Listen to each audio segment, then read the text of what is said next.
સરસ મજાના વડા આ રીતે તમે બનાવતા હોય અને એની સાથે ગ્રીન ચટણી હોય અને આ રીતે ગરમ ગરમ વડા તમે બનાવીને સર્વ કરતા હોય તમારા ફેમિલી મેમ્બર અને તમે એનો એન્જોય કરતા હોય તો ખૂબ જ સરસ એવા આ ચણાની વાટી દાળના વડા જે પાલક સાથે ખૂબ જ ટેસ્ટી લાગે છે અને એને તમે આ જુઓ, એનું ટેક્સચર જુઓ, એકદમ ક્રિસ્પી અને ખૂબ જ સરસ મજાના આ વડા તમે જ્યારે બનાવશો તો ચોક્કસથી તમે તમારા ફેમિલીની તારીફ પામશો અને આ રીતે આ વડા ખૂબ જ સરસ બને છે.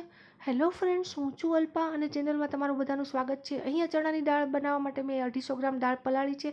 દાળ બરાબર પલળી ગઈ છે. 5 થી 6 કલાક આપણે પલાળી રાખી છે, જે વજનમાં 250 ગ્રામ છે.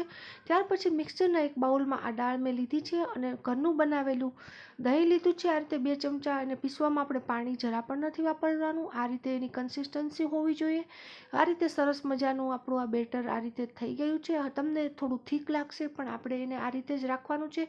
એક મોટા ઊંડા વાસણમાં આપણે એને રાખવાનું છે, કારણ કે હજુ 5 કલાક રાખશું તો એમાં બોળો આવશે, આથો આવશે અને એ ફૂલાઈને ડબલ થઈ જશે. ત્યાર પછી એક પાલક લીધી છે 250 ગ્રામ, એમાંથી આપણે 150 ગ્રામ જેટલી પાલક યુઝ કરીશું. તમારા ટેસ્ટ પ્રમાણે પાલક તમે યુઝ કરી શકો છો. અને આ રીતે મેં અહીંયા 50 ગ્રામ જેટલો ચણાનો લોટ લીધો છે, જે આપણે એમાં બાઇન્ડિંગ માટે યુઝ કરીએ છીએ. અને ત્યાર પછી આદુ લસણ મરચાંની પેસ્ટ લીધી છે અને મીઠું આપણે અહીંયા ટેસ્ટ પ્રમાણે મેં અહીંયા નાની 2 ચમચી મીઠું એડ કર્યું છે. હળદર પાવડર લીધો છે અને ત્યાર પછી અહીંયા થોડી હિંગ લીધી છે અને મરી પાવડર લીધો છે, જેનો ટેસ્ટ ખૂબ જ માઇન્ડ બ્લોઈંગ વડા બને છે, બહુ મસ્ત એનાથી. અને આ રીતે પાલક છે એને ધોઈને સમારી લીધી છે કાપીને. આ રીતે સરસ મજાની પાલક આમાં એડ કરીશું. અને ત્યાર પછી મેં અહીંયા 1 ચમચી મસાલો એડ કર્યો છે લાલ. અને આપણું આ મિક્સિંગ છે એ હવે રેડી છે. ત્યાર પછી મેં એમાં 1 ચમચી સોડા એડ કર્યા છે અને સોડાને એક્ટિવેટ કરવા માટે મેં અહીંયા તેલ ગરમ કરીને નાખેલું છે.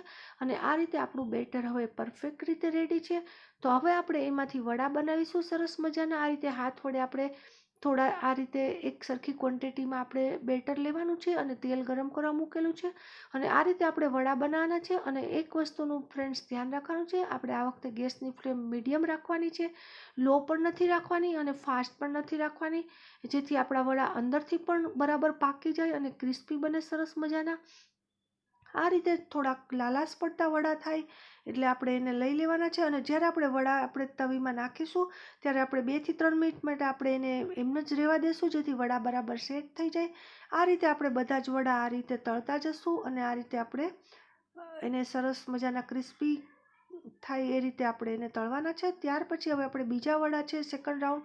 અગર તમને સ્પૂન વડે કરવું હોય તો તમે આ રીતે પણ કરી શકો છો. 1 ચમચીમાં એક સરખું બેટર લેવાનું છે, 1 ચમચી, અને અંગૂઠા વડે આ રીતે બધા જ વડા આ રીતે આપણે એમાં પાડવાના છે, જે પણ ખૂબ જ સરસ બને છે અને ફટાફટ બને છે. તો ફ્રેન્ડ્સ, તૈયાર છે આપણા સરસ મજાના ચણાની દાળના વડા, જે એકદમ ક્રિસ્પી છે, ટેસ્ટી છે અને વિટામિનથી ભરપૂર છે. પાલક ન ખાવાવાળા મેમ્બર્સ પણ આ રીતે પાલક ખાશે અને આ રીતે તમે એનો બેનિફિટ મેળવી શકશો.